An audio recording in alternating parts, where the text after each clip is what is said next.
come for you, he says. Wait.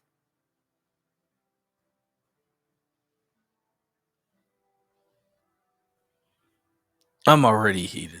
I know. I called Brock on my way in today. I'm going to try to put pictures up periodically of. He took pictures before they were prevented from taking any pictures or video.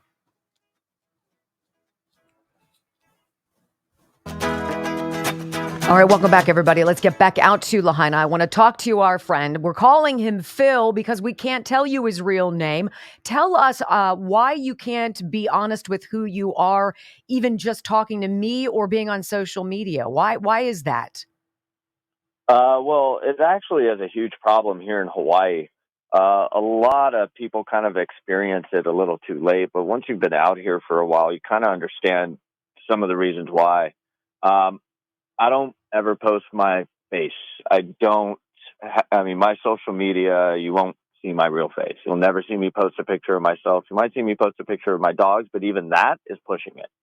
The reason why is out here, if someone doesn't agree with you and you're not agreeing with the leadership in charge, you're going to get what's known as blasted out here. Blasted means that they're going to take your picture, take whatever information that they have of you, your boss's information, so on and so forth, and they'll blast that information out to social media. Because it's a small island, someone knows somebody. That person will tell you who that person is, and bam, you got a knock at your door. And the knock at the door the knock at the door is who, and they're asking you to do what?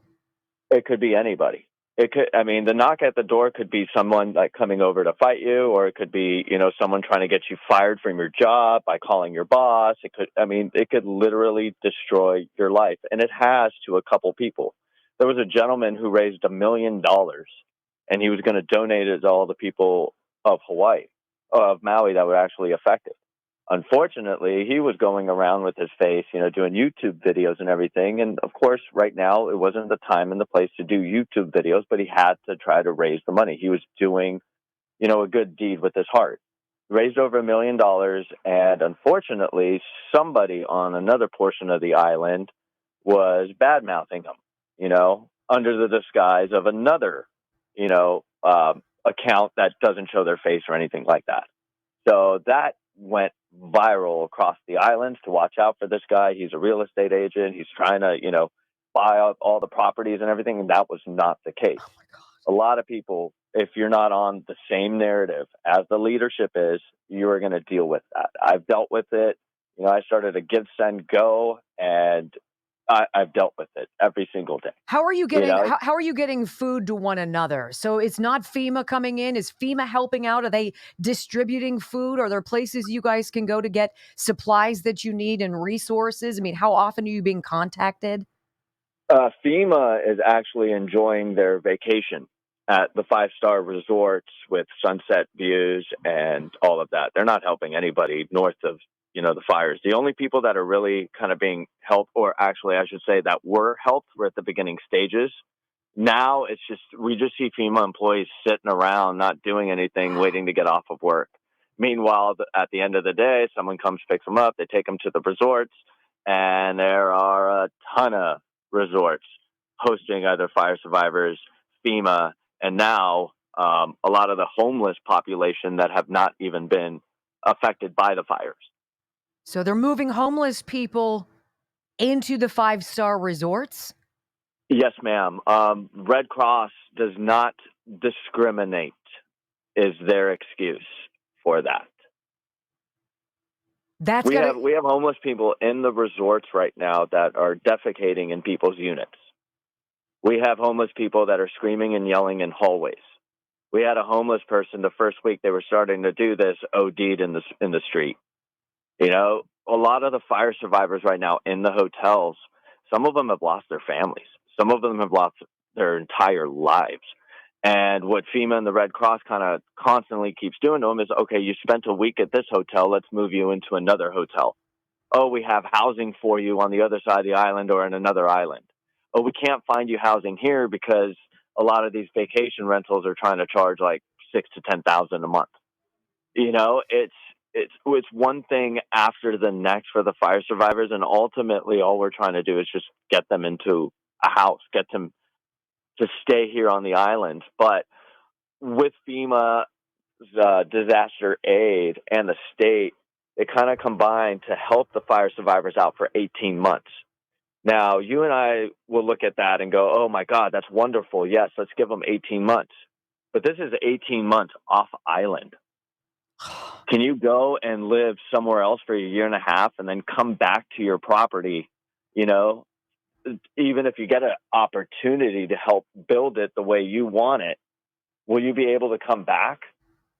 Or, are you setting it up for someone just to buy it and you're done with it? I was going to ask you, I've got 15 seconds before I got to get to this break. Yes or no? Do you believe this is one of the largest land grabs in modern history? Absolutely. Is that what this boils down to? This is. Absolutely. All right, I want to talk to you about the kids. I want to talk to you about the missing. I want to talk to you about the lack of media coverage, zero national media coverage. I've talked about it on my Newsmax show. I'm on an island, literally. And that, in fact, is how Phil and I connected. We're going to have more from Maui, what is really going on, what is really happening, what they don't want you to know, and what he's risking to let us know. Don't go anywhere. It's next on the Wendy Bell Radio program.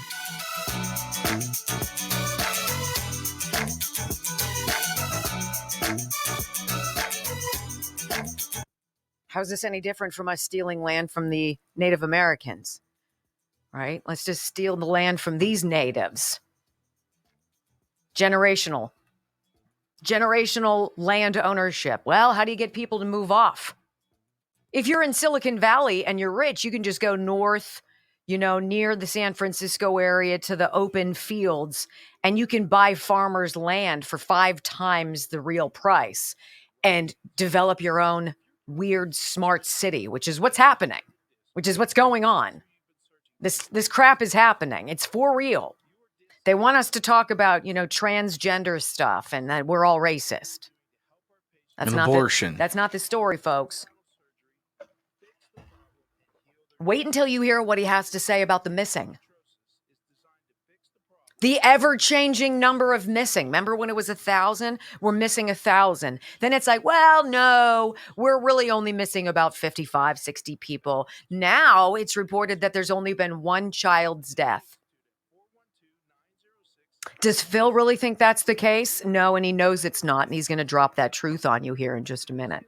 Unbelievable, totally believable. I want to tell you about this new sponsor I have, Moink. Okay? If we can protect our food supply, we can protect food that's grown by mom and pop rural farmers, local, like our neighborhood rural farmers who aren't injecting their cattle or their livestock with hormones and antibiotics and other nasty crap.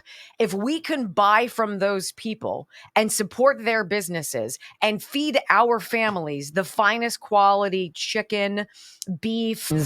I want to get back on the phone. A friend of ours, we're going to call him Phil. He is a resident just a few miles away from the burn zone of Lahaina on Maui. And I want to ask you, Phil, about the black fencing. I want to ask you about your ability to take photos or videos of any of the zones, what you did see before they shut you down. What's going on in regard of getting the information out to the world about what you guys are living every day?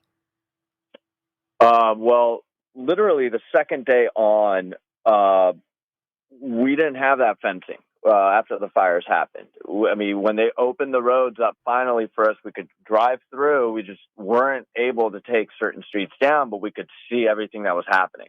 There were still places that were still smoldering. Some places were still even on fire. The fire really didn't get 100% contained until further out after the fire destroyed, Lahaina town.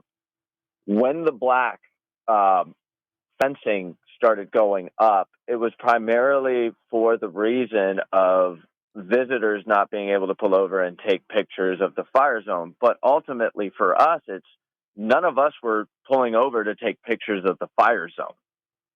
A lot of people wanted to make sure if their house was still standing or not. Now, if you actually even pull over, you can risk getting arrested in those areas to where you can actually see down there. There are National Guard checkpoints that go through to where you're not allowed to go in unless you go with Samaritan's Purse or FEMA themselves. But as far as any resident or visitor, if you pull over, you're going to have a police car right behind you within mere seconds. If you get out, if you try to take a picture, you can get arrested. It's like a $5,000 fine that the governor incorporated for people, and ultimately, that's another reason why news reporters really can't report the news out here, because they can't show you anything to report on. Is there any pushback against that? There's been a lot of pushback against it, but you're labeled a conspiracy theorist. They even label you as a China or Russia asset. They've even gone out and said that, these conspiracy theorists don't believe in the Holocaust and so on and so forth. And that's what they try to spin the narrative to. Our city council on Maui recently just put together kind of testimonials and to start an investigation into what really happened, because nobody still knows. We don't get that information. We get the mix counts going up and down every single day. And eventually, after 41 days, everyone's lost count. You mean in terms of how many people died? 348 are off the list, 248 are back on the list one day. It gets super confusing. Yeah, I was going to ask you, how many people have just disappeared? How many people have stopped? They've stopped looking for, and they're hoping that we'll just forget, because at the very beginning, Phil, you'll remember they said 1,000 people missing. And now I look and it says only 90 odd confirmed dead, one child. Are they thinking that we're believing this? And how many do you actually think perished in those fires? Well, the one child, the story came on the news. That's all we heard about the one child. That night, however, when the fires were happening, people were looking for their kids. People were saying their kids were, taken out of school and just sent home while their parents were working. We can't get that information because those people are inside the resorts. We cannot go inside the resorts because they're keeping the fire survivors separate from us. If the fire survivors come out of the resorts and come into the normal communities, we can absolutely see our friends that we knew and go, oh my God, thank God you're alive, you're safe. But Wait a that's minute. how we can get Wait a minute. So you guys are being segregated from each other. Yeah, absolutely. If they don't have vehicles, they're going to have to call one of the friends that they know, family members that are, living north of the area, or they can take shuttle transportation services outside the resorts. Now, the resorts, they have nothing open for them. There's no pools, there's no bars, there's no restaurants, there's nothing like that. Most of the people that work in those areas are actually laid off at home, waiting to either get back to work, looking for unemployment, financial aid, because right now it's almost been 3 months for most of us, and our landlords and everything haven't been paid yet. What about your access to information? Like, are you able to watch the news or to cell phone? Like, you guys are able to communicate with survivors who managed to survive the fire. Do you have that sort of stuff available to you? We have the news if you want to go ahead and be manipulated, but a lot of us refer to Coconut Wireless. We get it right from the source. Our main news is actually on social media right now. That's how we're getting all of our information across. That's how we're finding out where people need to go for food. I remember when you asked me earlier, like, how are we getting food? Well, we have 4 distribution sites on the west side. One of them is practically FEMA, which is canned food in boxes and Spam and Vienna sausage and rice. Nothing very nutritious whatsoever. The other 3 are community locations. Now, if you go to the community locations, you can get a dozen eggs, you can get milk, you can get fresh vegetables, you can get a tent if you need something. You can get baby carriages, whatever you need are at the community centers. And these were donations that originally came through that people had to hide and sneak away from the Red Cross. The Red Cross was coming and finding out that we had these donations. There was actually even a Costco executive that purchased all of this Costco food and brought it out, to the base camp up in Napili. And literally, there was federal firemen that came from Oahu that had to act as security. We were expecting these guys to also go into the burn zone to help with investigations, but no, they were denied access and they had to stay as security. Now, the federal fire guys were seeing and witnessing Red Cross coming through with their bins, and late at night when no one's coming up to get the good food, they would take it and put it in these bins, and all of a sudden half of the food and everything was gone. Pretty much after about a week and a half, all we had were like canned foods, toiletries. Approved food is what the Red Cross, when we asked them what happened to the other food, they said the other food was not approved. This is approved food. They're not approving fresh fruits and vegetables for you guys? No, nothing that Costco gave us. None of the things. And I mean, a lot of people here shop at Costco, you know. It got to the extent to where we were starting hearing rumors that, you know, anybody that saw Red Cross, it was kind of, you're dealing with trouble.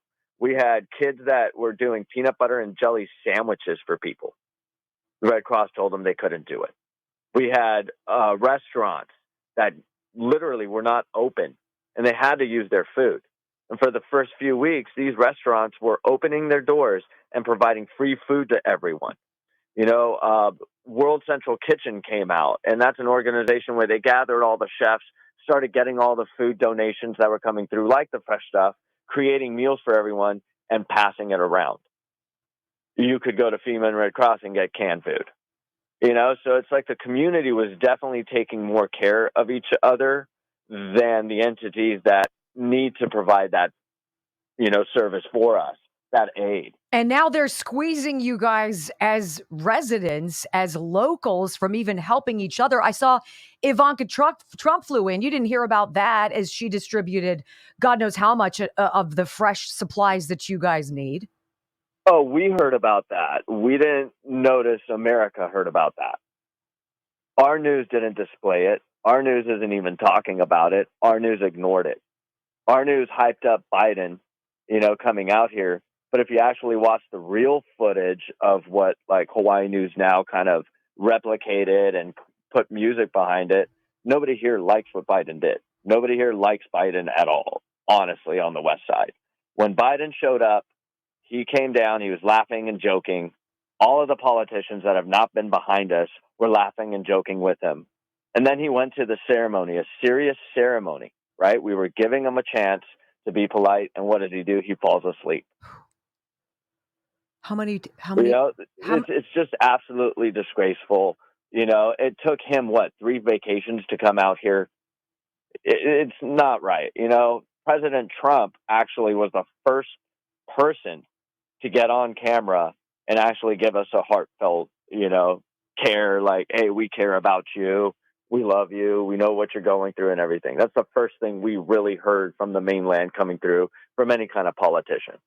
Our politicians right now, Mazie Hirono, Brian Schatz, Governor Green, you know, even our mayor is completely silent. We haven't heard from him, you know, in a long time. What's the vibe on Green? What's the vibe on Green? Because I know you guys, because of Honolulu, Oahu, I know you guys as Hawaiian Islands look like you vote very Democrat, but you say that's not necessarily always the case. What's the vibe on your leadership? Because it's not leadership, it's corruptionship.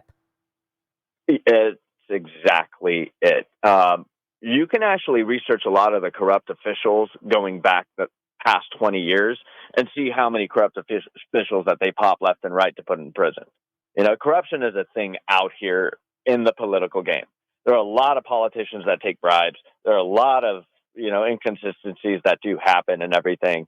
And a lot of the narrative that comes from that, you don't definitely want to talk against. You know, you could be targeted next. Do you think first of all, how many people do you think truly died in those fires? And by the way, am I the only one who thinks it's very odd for flames to travel hundreds of yards and jump into the sea to burn all the boats there? Am I off base here, Phil? Are you talking about the blowtorch tornado is what we're referring it to? That would be the one. Yeah. When I talked to the federal firemen that came here from Oahu, I asked them about it. And they themselves, these are the people that know fires. These are the people that were training the firemen. Most of these guys were actually on military bases. And one of their, technical advisors told me the forensics does not make sense. And it doesn't to us. It doesn't to us. One thing that, I have to add in there, Lahaina is a place where there was a lot of propane tanks. We had 3 gas stations that exploded and everything. So those are explosions of that all around. However, what really doesn't make sense to us is how do you block everyone off on Front Street? And yet the fire came in so fast that people couldn't get out of their cars and perished away in their vehicles. They didn't even have a chance to get out. How fast does that fire have to move, and how hot does that fire have to be to do that to someone? How many people do you think you guys lost? The last count was 115. Most of us really don't know. We think it's a little higher than that. There was a portion when a news outlet actually said, the remaining people that are going to be unaccounted for, they're just going to declare them dead. So, it could be upwards up to 500, I think. What they're telling us, 97. They keep giving us random excuses. Oh, we had 2 different sets of DNA that matched. How do you have 2 different sets of DNA that match when you're investigating one item right there? So a lot of the counts are confusing to us. People have tried to track the counts back and forth and everything, and now they're even confused on what the actual count is. We had a news report that went out that said 1,700 and 70-something kids did not register for school for the next week that the school was starting. Well, once we opened up the roads, a lot of people left the islands. They were getting no aid. They got no cell phone service, nothing like that. You went from third world Hawaii, which was Maui on the west side, to first world Hawaii, which was Maui on the other side of the island, to get phone service. People were going over there and getting pizza, and we were just shocked that pizza is a thing still. But a lot of people had to leave. A lot of people took their kids and went and stayed with families, Now, once the FBI reports and the Maui Police Department, list that came through, they're 2 totally separate lists that they're trying to put together. That's where all the confusion is really happening with. And that's the point. That's the point. I think squeeze you out of your resources, scare you into silence, dox you if you speak the truth, starve you of food, and chase you away so they can steal your land, which is what they wanted to do from the beginning. Phil, hang tight. We've got one more segment with you, and I want to know what we can do and what's the one question nobody is asking. Chew on that. We're back on the Wendy Bell radio program right after this.